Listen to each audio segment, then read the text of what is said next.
राम राम मेरे भाई बहन। आइए अपन एक अबला नारी स्त्री की एक भक्ति, दृढ़ भक्ति की कथा सुनते हैं, समझते हैं कि अगर कोई ठान ले तो क्या नहीं कर सकता है। कहावत में कहते हैं, हमारे पिताजी सुनाया करते थे, एक सखी ने सब नगर को तारा। एक सखी ने, परंतु वो कैसी थी उसको अपने समझना है। तो दो बहनें किसी गांव में रहती थी। बड़ी बहन की शादी हो गई थी, छोटी बहन कुंवारी थी। बड़ी बहन पतिव्रता स्त्री थी और अपने पति को ही परमात्मा मानती थी। पति की सिवा और किसी देवी देवता को नहीं मानती थी। और हमारे शास्त्र भी कह रहे हैं, वेद भी कह रहे हैं कि आप तो किसी एक को मान लो, श्रद्धा पूर्वक तो मानना पड़ेगा। राम जी ये मान लो, कृष्ण जी ये मान लो, मीरा जी ने कृष्ण भगवान ने पति मान लिया था। मन मन जिसके पति हैं वो अपने पति को ही क्यों नहीं मान लीजिए। मतलब पति के भी गुण अच्छे होना चाहिए। ऐसा नहीं कि पति नशे में घूम रहा है और पत्नी बेचारी अगरबत्ती तुम्हें पूजा कर रही है, ऐसा बिल्कुल नहीं। पति भी वैसा होना चाहिए। तो वो बड़ी बहन पतिव्रता थी, अपनी पति की सेवा में रहती थी। और वह छोटी बहन जो थी, बाकी थोड़े नेचर बिल्कुल खराब थे। अब वो जाने राम जी जाने कैसे थे, लेकिन वह वेश्यावृत्ति में लिप्त हो गई थी। बस वेश्यावृत्ति करना।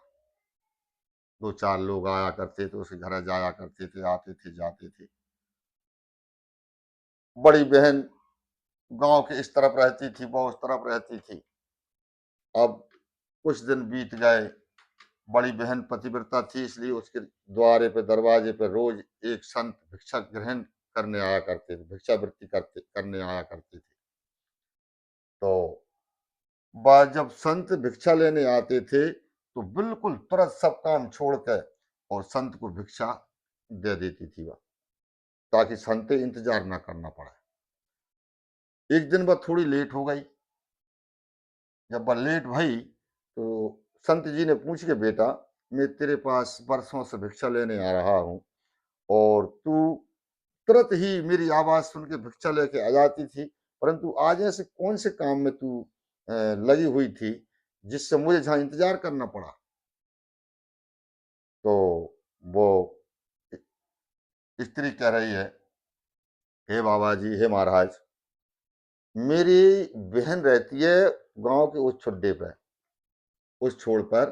तो उसके घर में लग गई आगी। तो मैं परमात्मा से प्रार्थना कर रही थी, मेरे पति देव से प्रार्थना कर रहे थे, मेरे कि हे प्रभु, मेरी बहन के घर की आग बुझ जाए। अब बात नेचर तो भाई खराब थे, लेकिन दुनिया जाने दुनिया के कर्म, परंतु हमारी अच्छाई हमारे पास, दुनिया के बुरे कर्म दुनिया के पास, हमें क्या लेना देना। हम तो सबका अच्छा ही चाहे, सबका अच्छा हो, परमात्मा सबका अच्छा करे। और कोई दुखी है तो हमारे अंदर से जीतना चाहिए कि हे परमात्मा जी सुखी हो जाए। वो भाई कर्म वो जाने, हमें क्या लेना देना। तो बाकी बहन के भी ऐसे विचार थे कि बाकी कर्मों से बजाने, परंतु हे राम जी, हे मेरे पति देव, बाकी आगे बुझ जाए। तो मैं प्रार्थना कर रही थी परमात्मा से, इसलिए वो देर हो गई, क्षमा करें महाराज जी। तब महाराज जी ने पूछा, तो तुम्हारी प्रार्थना से आग बुझ गई? बुझ गई होगी? चलो निश्चित बुझ गई होगी, क्यों नहीं बुझेगी। जब मैं सच्चे मन से करुण पुकार मेरे परमात्मा लगाऊंगी तो परमात्मा हरि व्यापक सर्व समाना, प्रेम से प्रकट हो ही हम जाना, रामायण जी में भोले बाबा कह रहे हैं। तो क्यों नहीं बुझेगी आगे। मैंने पूरी मन से परमात्मा की सेवा की है तो जरूर बुझेगी। और मैं परमात्मा बिल्कुल अपना मानती हूँ, दूर मानती ही नहीं हूँ। कैसे नहीं बुझेगी आगे? इतना बड़ा ब्रह्मांड बना, इतनी सी आगे नहीं बुझा पाएंगे कल। तो ब्राह्मण देवता ने सोची, महात्मा ने, कि अपन में तो इतनी दृढ़ता नहीं है, अपन तो दाढ़ी रखा है, बाबा है, जंगल में रेत है, फिर भी अपन इतने विश्वास पूर्वक नहीं कह सकते हैं। इतने विश्वास पूर्वक जा कह रही है। तब उनके चल के देखेंगे, चल के जरूर देखेंगे उसकी आग बुझी कि नहीं बुझी। तो भिक्षा लेके और संत चले गए, तो वहां देखा जाके तो वास्तव में आग बुझ गई थी। उन्होंने पूछी, भाई आग किसने बुझाई? तो लोग बोले भाई वह तो अपने आप ही बुझ गई, वहां तो हम लोग कोई बगल में नहीं जा पा रहे थे। अच्छा, उस बहन को बुलाया कि तू आ भाई, तेरो है मकान? बोले हाँ। तो कह रहा किसने बुझाई है आगे तेरी? कह रहा महाराज मुझे पता नहीं है, मरन तू अपने आप ही बुझ गई बात हो। तो महात्मा जी कह रहे हैं कि देख मैं बताऊं किसने बुझाई। बोलो महाराज जी किसने बुझाई? कि तेरी बहन रहती है यहाँ? बोले कह रहा हाँ रहती है महाराज, उस तरफ रहती है मेरी बहन बड़ी, परंतु वे मेरे यहाँ आती जाती कभी नहीं है, ना मैं भी उनके यहाँ कभी नहीं जाऊं। तब महात्मा ने कहा कि तेरी बहन की भक्ति के द्वारा ही जो आगे बुझी है। वे अपनी पति की सेवा करती हैं, इसलिए उन्होंने अपने पति से दुआ की है, और पति ने परमात्मा से की, तो तेरे घर की आगे बुझ गई। चल अच्छा, चल हाँ। तो कहा ठीक है महाराज, मेरी बहन ने बुझाई है? कि हाँ तेरी बहन ने बुझाई है, मेरी गारंटी है मेरी। संत चले गए, परंतु वह नास्तिक थी ना अब तक। अगर कोई ठान ले कि मुझे जो काम करना है, कवन सो काज कठिन जग माही, जो ना होता तुम पाही। अगर हम ठान लाएं कि हमें ये करना है अब, तो राम जी कृपा जरूर करेंगे। अच्छा काम करना है मनो, बुरे की प्रतिज्ञा कभी नहीं करनी चाहिए, अच्छे काम करने की प्रतिज्ञा करो, परमात्मा जरूर साथ देंगे, गारंटी है। तो बा अपनी बहन के पास आई और बहन से पूछी बाने के बहन तूने मेरे घर की आयु बुझावे के लिए प्रार्थना करी थी परमात्मा से? कहे हाँ करी थी, बिल्कुल करी थी। तो वो चल रही बहुत बुझ भी गई। चलो बिल्कुल बुझाई, कहा नहीं बुझाई, जब मैं प्रार्थना परमात्मा से करूंगी तो जरूर बुझाएंगे, परमात्मा मेरी जरूर सुनेंगे। तो और कहने लगी फिर जी जी ऐसो बनने के लाज मुंह का करना पड़ेगा, क्योंकि मैं तो भ्रष्ट हो गई संसार में, नास्तिक हती और नास्तिक हूं, परंतु मोह तुमरे जैसे बनने के लाज क्या करना पड़ेगा, और मैं अब तुमरे जैसे ही बनना चाहती हूँ। तब वो बड़ी बहन बोली कि नहीं, तू ना कर पाएगी, तो से ये काम ना होगा, क्योंकि तूने अभी संसार देखी है, अब आध्यात्म में तू कम गई नहीं है, सत्संग कभी करो नहीं है, तू का जाने जाना। चल नहीं बहन मैं जरूर करूंगी, मैं तो वचन दे रही हूँ। तो कल मेहनत करनी पड़ेगी। चलो बिल्कुल करूंगी बहन, तू बता वो पाओ क्या करना। तो उसकी बहन कह रही है बड़ी कि तू सुबह 4 बजे उठ के पूरब दिशा जाए, तो वहां तो जो भी पुरुष मिल जाए तो उसे अपने पति बना लेना। अब राम जी जाने, जैसे भी पुरुष मिल जाए, जो भी व्यक्ति मिल जाए, उसी को अपने पति मान के उसकी सेवा कर, परमात्मा उसी से तुम्हें प्रसन्न हो जाएंगे। ठीक है बहन। सुबह 4 बजे उठ के पूरब दिशा में जब पहुंची, तो माने देखो कि भाई कोई रोगी व्यक्ति जिसके शरीर में से खून चुचा रहा है, नग नग में से मवाद निकल रही है और लंगड़ा लूला है। जब उसने देखा कि ये व्यक्ति तो बिल्कुल भी काम को नहीं है, छोड़ के आ गई। भाई बहन ने कहा क्यों भाई? चल बहन वो तो इस प्रकार का व्यक्ति था, उसके नंग नंग में से कोड़ मवाद रसम निकल रही थी, मैं उसको कैसे ले आती? तो कह रही तुमसे नहीं होगा, तुम नहीं कर सकती। तब फिर वह दूसरे दिन आ भी गई, फिर वही मिला है। तीसरे दिन में प्रभा ने उसी को अपना पति मान लिया। तीसरे दिन तक वही व्यक्ति मिलता रहा उसको, तो उसने उसी को अपना पति मान के उसकी सेवा की। अच्छा अब उसका काम सिर्फ इतना सा ही बचा था कि मुझे सिर्फ और सिर्फ मेरे पति को ही अच्छा करना है। देखो आप कितने नास्तिक थी, दुनिया के आनंद में खोई थी, और अब आज देखो दृष्टांत हमें सत्य की ओर ले जाता है। इसलिए ऐसे दृष्टांत, ऐसी कथाएं हमको अवश्य सुनना चाहिए, हमारे बच्चों को सुनाने चाहिए, और तुम जरूर सुनो और सभी सुनाना। तो अब बाकी इतनी सी दुनिया बची थी, कितनी बड़ी दुनिया थी अब, 10-50 आदमी से पहचान थी, बाकी बड़े बड़े लोग आया जाया करते थे, लेकिन अब कितनी सी पहचान बची? सिर्फ वो रोगी व्यक्ति जिसके शरीर में से रसम चाह रही, घाय नंग नंग में हो रहा है, उठ नहीं पा रहा, बैठ नहीं पा रहा, अखबार में भरना, नहाना धोना, मलम लगाना, पानी पिलाना, भोजन कराना, और फिर मजदूरी कर भी जाना, क्यों दवाई कोई फ्री में थोड़ी आती, दवाई भी तो लगाना है। तो तहे दिल से बिल्कुल राम जी समझ के ही वाने अपने पति की सेवा की। वो बाने अच्छो कर लो। परमात्मा ने पुकार सुनी, वो व्यक्ति अच्छा हो गया। परंतु सावन के महीना में एक दिन कछु उसे आवाज आई उसके पति की, तो उसने पूछा भगवान ये आवाज काय की आ रही है, कितने अच्छे बढ़िया लोग भजन गीत गा रहे हैं, कहाँ हो रहे हैं जी। तो वह बोली कि स्वामी ये मंदिर पे सावन सोमवार चल रहे हैं, तो वहाँ भजन हो रहे हैं, भजन होते हैं। तो कहने लगे मेरी इच्छा हो रही है, परंतु मैं जा नहीं पाऊंगा, मुँह सुनने थी भजन। तो वह कंधा पे बिठा के, तुम क्यों तो सही, मैं तैयार खड़ी हूँ, देखना आप। फिर बाने सोबो भी अपने पति के चरणों में कर लिया था मेरे भाई बहन, कि ये रोगी हैंगे, क्या नहीं पाएंगे, इसलिए ये थोड़े सिट पटाएंगे तो मैं नींद जल्दी खुल के इनकी सेवा में हाजिर हो जाऊ करूंगी। एक आधी जिंदगी जिंदगी कैसी थी। कुछ लोग क्या कहने का, तू उसे नहीं होएगो, क्यों नहीं होएगो, हम भी मरे उससे भैया, सिर्फ हमें दिशा बदलना पड़ेगी। नदी कितनी वेग से बह रही होए, बाकी दिशा मोड़ दो, या तरफ चले जाते है। ऐसे हमरो मन कितनो ही संसार में भटक रहा हो, राम तरफ लगा दो, राम में लीन हो जाएगो। मन तो एक ही है ना, कि संसार में भटका लो, कि राम जी में लगा लो। माने अपनी पति में लगा लो, आनंद हो गई।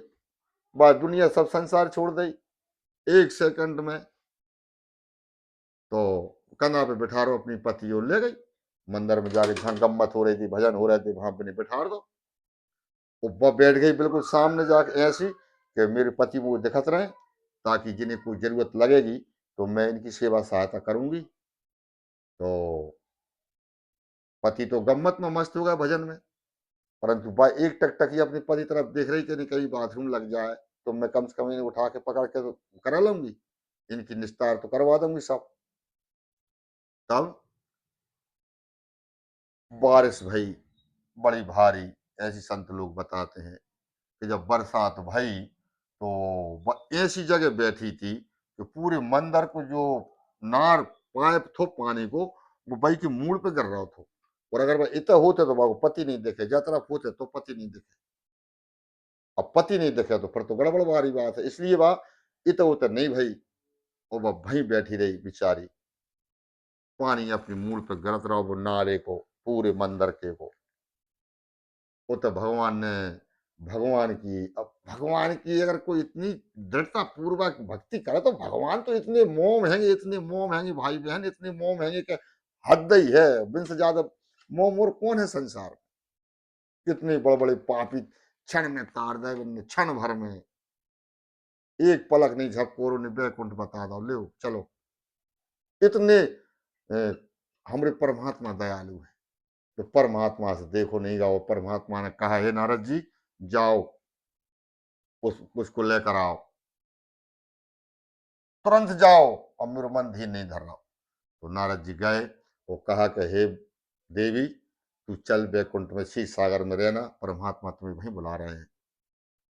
तो वो बोली कि हे महाराज मैं कैसे जा सकती हूँ मेरे पति को छोड़, मुझ क्षीर सागर बैकुंठ गोलोक जितने भी धाम है सब फीके हैं महाराज, मेरे पति को ले देखना आप।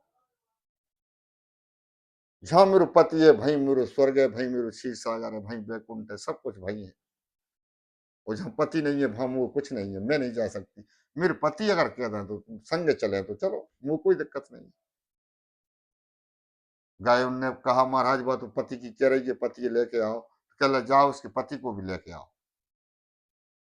पति से कही भाई चल बैकुंठ धाम भगवान बुला रहे हैं। तो चल भाई मैं अकेले नहीं जा सकता, ये सब मेरे सत्संगी लोग बैठे हैं, गम्मत गा रहे हैं, परमात्मा कीर्तन कर रहे हैं, इन्हें छोड़ के मैं अकेले कैसे जा सकता हूँ। ये लोग जाने कहेंगे बड़ो बेईमान थोड़े, हमें छोड़ के परमात्मा का चलोगा तू। फिर कई भगवान से महाराज ऐसी ऐसी बात है, दो ही नहीं आ रहा, भी तो सब संगात नहीं कह रहे हैं, चले सब ले आओ। जब सबसे कही तो चल भैया हमारे लड़का लड़की हैंगे, और गाय बछड़ा भैंस सब नाना प्रकार के जीव जंतु हम नहीं रखें घर, सब रखते हैं गृहस्थी में, कुत्ता भी बिल्ली भी, गाय भैंस बकरी सब रखे कि नहीं रखे। तो कोई कह लो भैया हम चले जाए तो हमारी गई भैंसों को क्या हो। तो भगवान से फिर प्रार्थना करी नारद जी महाराज ने कि महाराज विचार करें कि हम सब अगर चले जाए तो हमारे जिनको क्या हो, मोड़ा मोड़ी पत्नी बच्चे गाय भैंस तो फिर भगवान ने आदेश दे दिया उस नगर में जितने भी उनके उन मनुष्यों से जो जीव लगे हैं सबको ले आओ। देखो आप, हमें सत्य की प्रेरणा हमें जो दृष्टांत देते हैं कि हम ठान लें तो एक जीव काफी है, बहुत जने तार बिखला जाए। मनोवारी जिंदगी पहले कैसी थी और अब, तो बताते हैं कि वहां उस नगरी में, अब वो नगरी काशी बताते हैं लोग, परंतु भैया जी मैंने पढ़ा नहीं है, मेरे पिताजी के मुखों से मैं ये दृष्टांत सुना करता था। हमें सत्य की ओर ले जाने वाले दृष्टांत है, ऐसी कोई कहानी हंसने खेलने कूदने वाली नहीं। हमें सत्य की, सत्य से जोड़ने की दृष्टांत, हमें निष्ठावान बनाने के दृष्टांत है ये। तो बताता हूँ उस नगरी को, पूरी नगरी के नगरी तर गई तो एक सखी ने सब नगर को तारा। तो मेरे बहन भाई, आप ये कैसी लगी वो कमेंट करके बताएं और दूसरों को भी सुनाएं और हमारे बच्चों को, वो खासकर मेरी बहनें जरूर सुने और भाई भी सुने। और भाइयों को भी ऐसा होना चाहिए कि हमारी कहीं पत्नी परेशान तो नहीं हो रही, हम अपने मन की मौज कर रहे हैं और वह कहीं परेशान तो नहीं हो रही, हमें भी उसका ख्याल रखना पड़ेगा, तभी तो वो हमारा ख्याल रखेंगी माताएं बहनें।